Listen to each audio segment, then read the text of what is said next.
bir podshoh farmoni oliy chiqaribdi. Yurtimizni gadolar, tilamchilar bosib ketdi.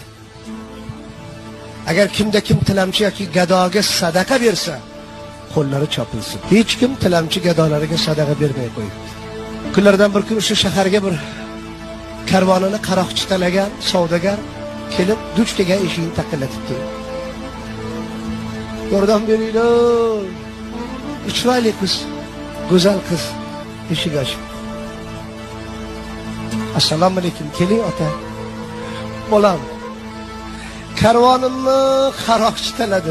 3-4 kun deganda yurtinglarga yetib keldim. Ochnahorman, bolam. Bir qultum suv ber, bir burdan non ber. Xo'p bo'ladi. Qiz yugurib uyga kirib ketayotganda esiga farmonchi qaytib kelib, ota, bizning yurtimizning farmonidan xabaringiz yo'q shekilli. Agar kimda kim tilamchiga, gadoga sadaqa bersa, qo'llari chopilsin deyilgan. Bolam, men tilamchi, gado emasman. Men savdogarman, qaroqchi taladi, ochnahorman, bolam, savob bo'ladi. Bir qultum suv, bir burdan non ber, bolam. Allohga tavakkal debdi qiz. Yugurib kirib